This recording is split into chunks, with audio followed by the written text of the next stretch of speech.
Then audio should be coming from here.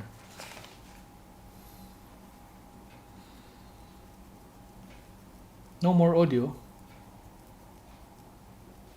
No more game audio.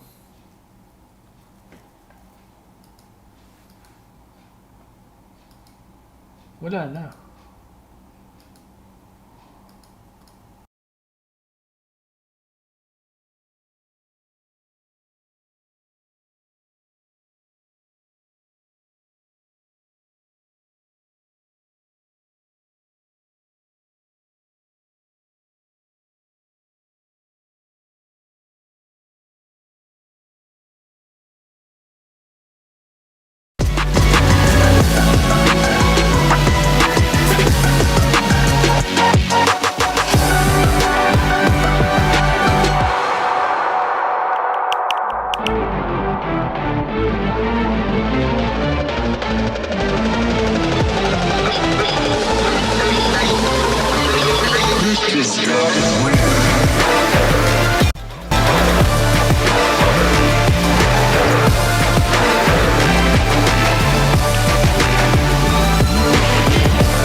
Yo, what's up guys? It's your boy Stormzy, back with another video. Today I'm going to be showing you how I fixed my no game audio issue using the Elgato HD6CS software.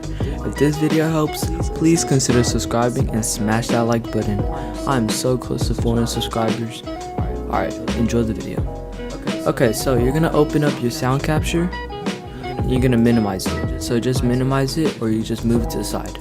Make sure it's running. Next, you're gonna come down to the search bar and you're gonna type in control panel. Open it. You're gonna click on hardware and sound. Click on sound, and then you should see this little tiny menu pop up. So there's some options at the top: playback, recording, sound, and communication. Make sure you're on playback. And now you're going to look for speakers, Elgato sound capture.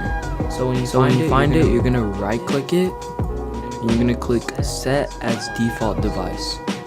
When you do that, it should have a green check mark next to it, and that's how you know you did the step correctly. And now you're gonna go to the recording at the top. You're gonna try to find game capture HD60S audio. You're gonna make that your default device. So just click set as default device. And that's pretty much it on this type of setting. Now you're gonna open up your sound capture. Click on PC gaming. Make sure this is at 100. Where do you want to hear your PC gameplay? Make sure you click on your headphones or headset or your speakers. I have mine on my Logitech G Pro headphones. Which output is your Elgato game capture device connected to? Put that to your Elgato. In my case, it's the HD60S. After that, just open up your Elgato. Click on the gear right here, the little gear. And you're gonna make sure that the audio input is set to HDMI audio. I can't mess with it right now because I am recording, but make sure that is at HDMI audio. Make sure this is not muted. The game audio, make sure it's all the way at 100. And then to see that it works, you're gonna come down here where it says speakers. I'm gonna move this, and as you can see, the audio starts working. Your game is gonna start working. And that's pretty much how I fixed it. If this video helps, please subscribe, comment down. Yo, what's up guys, it's your boy Stormzy, back with another video. Today I'm going to be showing you how I fixed my no game audio issue using the Elgato HD60S software. If this video helps, please consider subscribing and smash that like button. I'm so close to 400 subscribers. Alright, enjoy the video. Okay, so you're going to open up your sound capture and you're going to minimize it. So just minimize it or you just move it to the side. Make sure it's running. Next, you're going to come down to the search bar and you're going to type in control panel.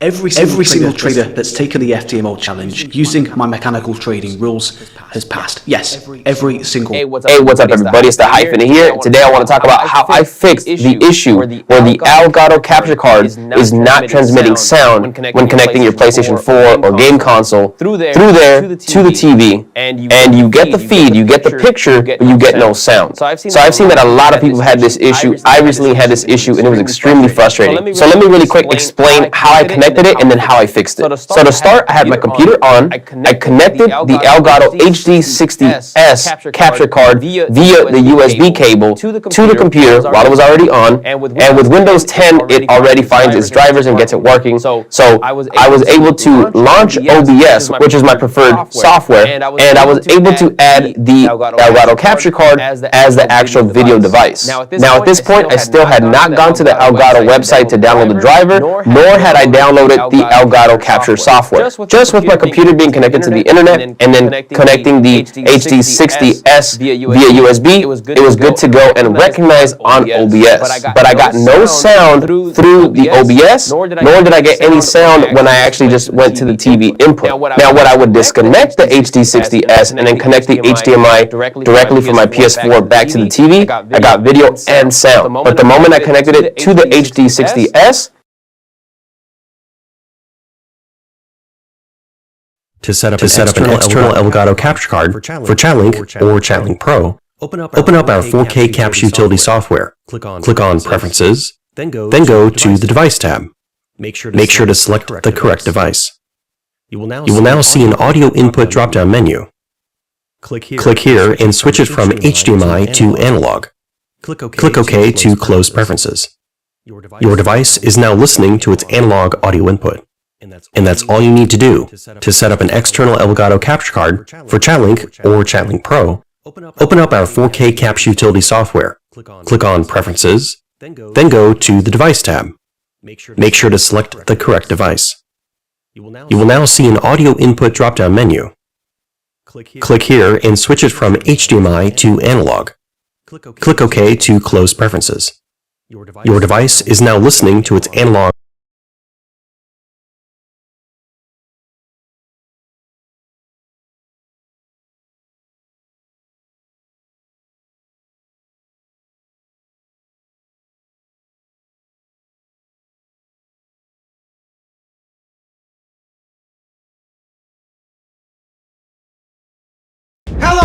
my YouTube friends! A lot of professional streamers use two PC setups for their live streams. This allows them to play a game at max settings on one computer and stream in high quality on another. Both running a game and encoding a stream are really CPU intensive processes on your computer. Splitting up the job makes it a lot less likely that something's going to go wrong. It also fixes the problem of your stream going down when your game crashes. The game machine is not running the stream, so the stream is going to stay alive even if the game crashes and you have to reboot the machine. There are a few ways to do this that I've covered in the past, but today I'm going to show you how to use a new plugin for OBS that's really easy and totally free. So you know what? Let's get to it!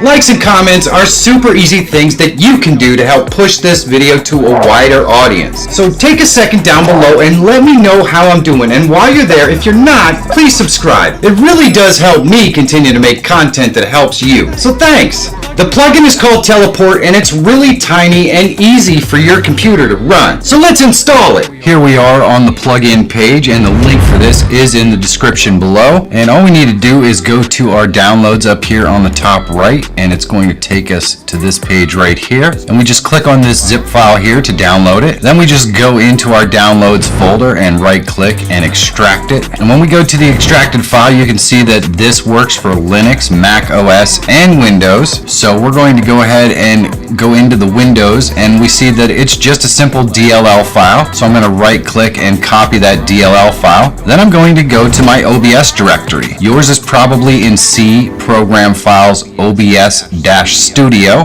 Mine happens to be on its own drive. So find your OBS-Studio folder, and in there you're going to see a folder called OBS Plugins. I'm just going to click on that and go to the 64-bit folder, and then I'm going to just right click and paste our DLL in here. And once we do that, Teleport is completely installed and ready to be used. Make sure that you restart your OBS if it is running right now. Now let's set it up to send out the signal to our streaming PC. Here we are in OBS, and you can see that I have a 2-scene setup with the face cam as a nested scene. So all we need to do is go up to Tools, and we're going to go down to our Teleport. And here under Identifier, we can identify the machine that we're actually using this on. In this case, this is the transmit machine, so that's what I'm going to call it. We can adjust our quality if we like. And I'm just going to click on this Teleport Enabled button right here. And then we can set the port. And I'm just going to set my port at 5555. You can set it to any port you want. Just be aware if you have some sort of firewall that blocks certain ports, you're probably going to need to go in and unblock this port. I didn't have any problems with that, but I'm pretty sure I have most of my firewall stuff just turned off. So be aware, if that's the case for you, you might need to do that. Then all you need to do is click OK, and we're ready with our sending machine. One thing you need to be slightly aware of is the fact that if you are physically running Teleport and you go into settings and you want to change something with recording or with the stream setup, you won't be able to change the settings, they'll be grayed out. So you'll have to go into Tools, turn off Teleport. Dual PC audio is probably the hardest part of a dual PC stream setup, but it's still not as hard as you think. In my last video I talked about how to maintain a high refresh rate, high frame rate on a dual PC setup using an Elgato 4K 60 Pro Mark II, and if you didn't, check out the tag up over here. Otherwise, in this video we're going to talk about how to route all of the audio properly into your dual PC setup.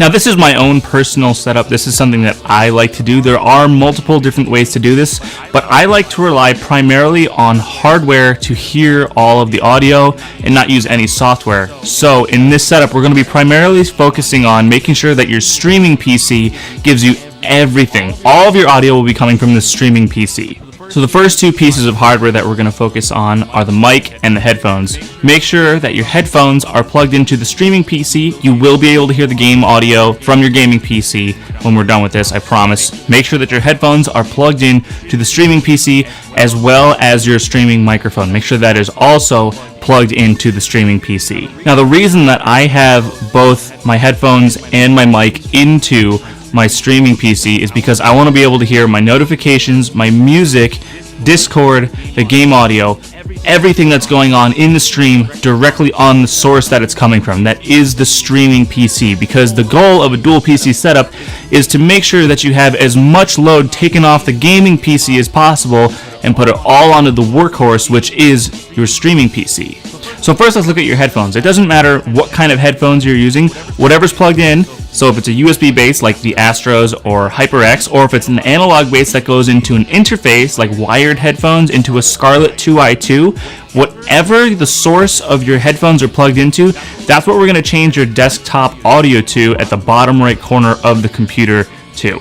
So at the bottom right corner, click on the speaker, and then make sure that it's set to, for example, if you have Astros on, make sure you select Astros. For me, I have my headphones plugged into a Yamaha MG12XU mixer board, so that is going to be my source of audio. So make sure that if you have an interface like a Scarlett 2i2 or a Behringer mixer or a Yamaha mixer or any other USB mixer that your headphones plug into and then goes into your computer, make sure that the speaker at the bottom right corner of the streaming PC is set to that interface. It's also important that whatever source your desktop audio is set to, that it's also the default playback device in Windows settings. So right click on the speaker at the bottom right, then go to sound settings, then over on the right hand side, you're going to go over to the system sound settings and then find your device in the playback settings and make sure that is set as a default device so Windows never changes it to something else. Now the next part is we're going to focus on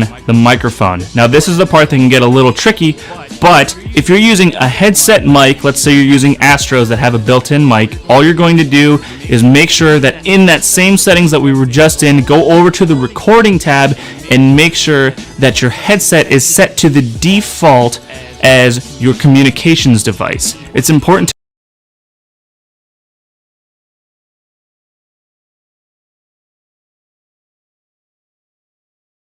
Hello everyone, Dan Stans here. Today I have a little tutorial on the best settings for Elgato, or just how to make sure the sound is correct when you're recording. Like sometimes when you record, it'll sound a little echoey or something, or it just might not sound correct. But anyways, so to fix this, what you need to do is go into the sound capture. Now the thing is, I've had some problems. They come on and off, like I'll accidentally mess up something, and but like when it's working, I was like, when it's working, when I get this fixed, I'm like, okay, I'm gonna record it because these are the settings that have it correct. Because sometimes it'll just sound all weird and crunchy. Sometimes it'll just sound like there's two of them playing at once. It sounds kind of weird. We want the exact sound that we are listening to be portrayed in the video.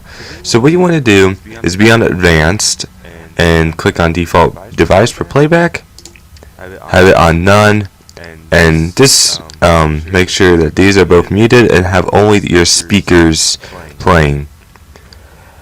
Alright. And mostly, I didn't really have this planned. I just started recording. Also, when you're recording, it's best to hit record, wait a few seconds, and then hit commentary. So just, in case your commentary doesn't get messed up and all that. So what you want to do is right click on this. You might actually want to do this first, but either way, I don't think it matters. Like, if you clicked on this and you didn't have the same things down here, you might need to do is right click on this, open playback devices. Make sure your speakers, your Elgato sound capture, is your default device. Disable this. It doesn't matter with the playback. It will show up in the video. Have these ready. Have that ready, and just have it like this. Now in the recording, make sure that's ready. As you can see, it's like, yeah, when I hit it or something, you can see this bar moving, or when I get really close to it, yeah, it does the thing. The bar moves up. And here, there's not really any sound on my computer, so make sure this is your default communication device. Have that disabled, and as you can see, it's still picking up my voice right here with the microphone. And if you're not, well, yeah, you most likely are using the microphone in your videos, but if you're not, you don't need to worry about that. But make sure this is your default device. We want to make sure we are hearing this and not any other crap, which means there would be no sound at all. Sometimes that's a problem, or be all chunky if this was the default or something. I don't know. then make sure your settings are exactly like mine. And I'm actually gonna let's play something, I guess. Let's play some Ocean Man. Oh dear. Where's my Ocean Man play? Oh, okay. I just play this.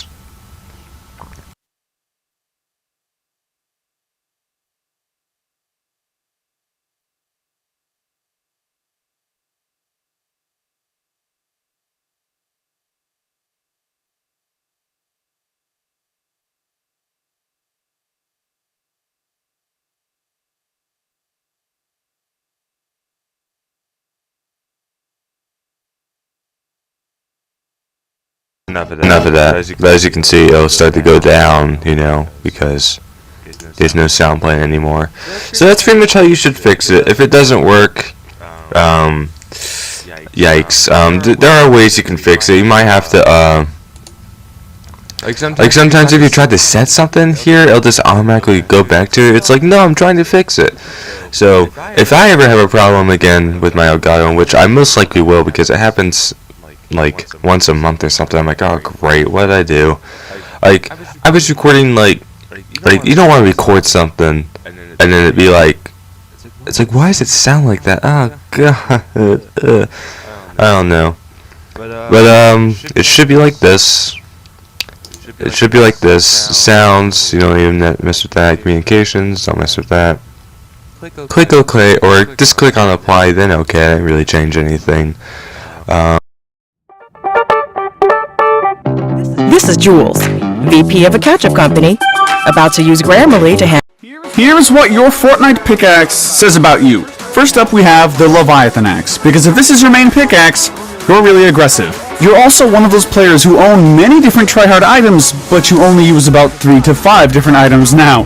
But that pickaxe doesn't really say that much, because one pickaxe lets players know you're trash, and another literally gives players superpowers. But before we get to those, people who use the 5-digit slapper are the players who always have a decent amount of V-Bucks on their accounts, mainly since these players always buy the new and most updated items. Then they buy items so much to the point where it's impossible for them to main something. Darth Vader's pickaxe lets people know you're a battle pass grinder, and you also only spend V-Bucks a couple of times every season since you only use battle pass items 90% of the time. And once the next battle pass comes out, you'll forget about this item. But players using the Wallopin Web Hammer don't change their favorite pickaxe every season. I say that because this is the pickaxe that came out in the Chapter 3 Season 1 Battle Pass, so I'm willing to bet these players don't buy every single Battle Pass. The Reaper users are OG sweats. That's because these players use a lot of older items like the Ghoul Trooper and Recon Expert, or they might be using it because they like how it sounds. But most players using it don't care about buying cosmetics anymore. If you're using the Merry Minty Axe, you're probably a lucky player, because you own a lot of rare items that you never expected to be rare. So your locker is definitely good, but you're also good yourself at the game, since I never see noobs using the Minty. People using the Driver are the ones that eat, sleep, and breathe Arena, because these players are usually super sweaty, and if you play Arena, you're always going to see a lot of people using this pickaxe. It's like the more points you get, the more people you see using the Driver. And the players who main the Studded Axe usually have a clean and satisfying playstyle compared to most. And these are the players who will have you confused in creative or build mode, but I personally love spectating Studded Axe users. But if you're using Catwoman's Claw, it's probably because it gives you superpowers. I'm not even joking, it was rumored that this is one of those pickaxes that gives you no input delay. Then you're definitely super sweaty, since you use only top-notch sweaty combos and only play in the sweatiest game modes. And there's one pickaxe that automatically lets everyone know that you are a trash. But first, let's talk about the Harley Hitter. Players using this pickaxe are usually the best ones on their team. It's like I never see Harley Hitter users wearing back blings, so, I mean, like, give them a try if you're one of those players. If the reformed Mjolnir is your go-to pickaxe, you're definitely a Marvel lover, and Chapter 2 Season 4 was probably your favorite season of all time. You also probably have more Marvel rarity items in your locker than any of the other ones if you use the Gold Crow. This lets me know that most of your favorite skins have gold in them, like Midas and Marigold, and you're one of the players who own every skin of this style. Then you're forced to use the Gold Crow since it's the best pickaxe for these skins. But if the AC/DC is your main pickaxe, you're someone who used to be sweaty in Chapter 1. Then you stopped playing around Chapter 2, but came back in Chapter 3 because of the no building game modes. And the only reason you still use the AC/DC is since you don't buy cosmetics anymore. The Raiders Revenge owners also don't buy many cosmetics either. That's because this, legit, is the only pickaxe they use. And their accounts are either stacked or worth about $10 since they only have this pickaxe and flex on everyone they see. But if the Diamond Jack is your main pickaxe, you definitely bought the whole Travis Scott bundle. And that's because you actually liked every item in the bundle. And you never expected the Diamond Jack to become rare, but you're not complaining since you don't want it to return since it's your rarest pickaxe. If your main axe is the Hulk Smashers, this lets me know that you're one of those players who only like cool and exotic looking items. And this goes with skins and back blings as well, because you never buy sweaty or rare items. And I could say the same about the Lucky Lance, right?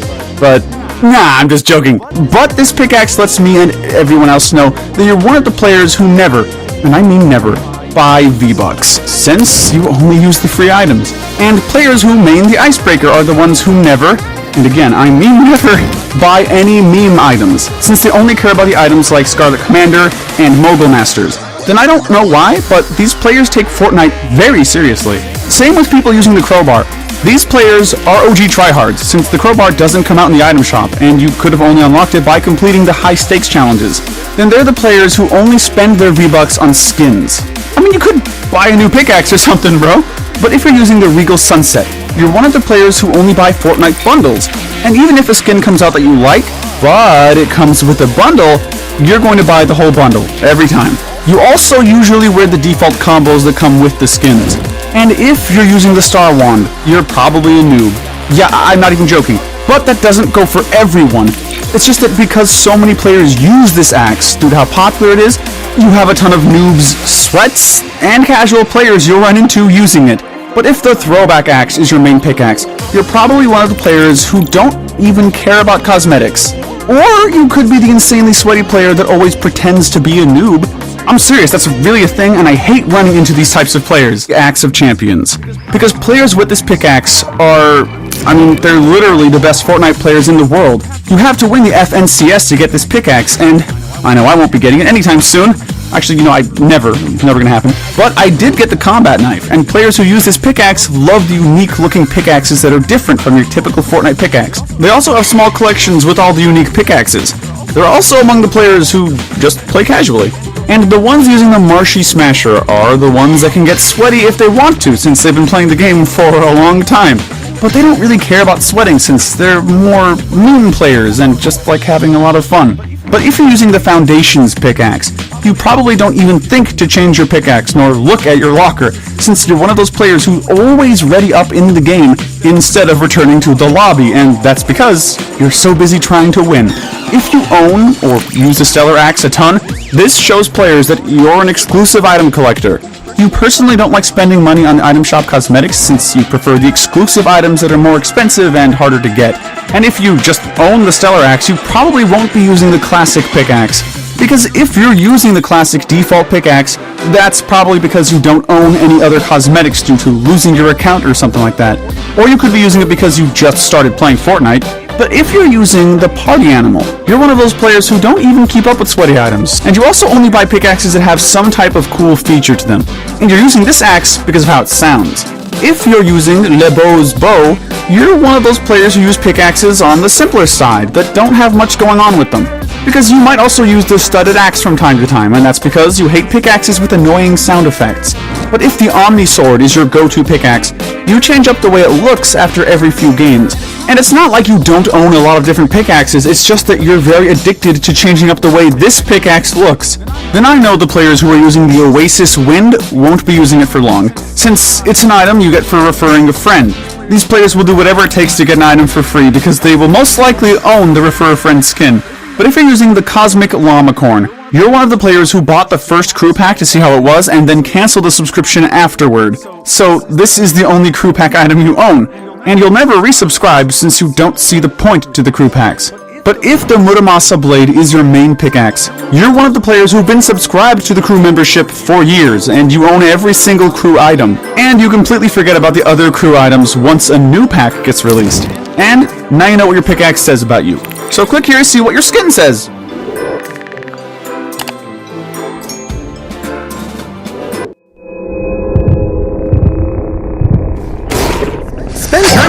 fans exploring Minecraft. Your own Minecraft server is waiting for you.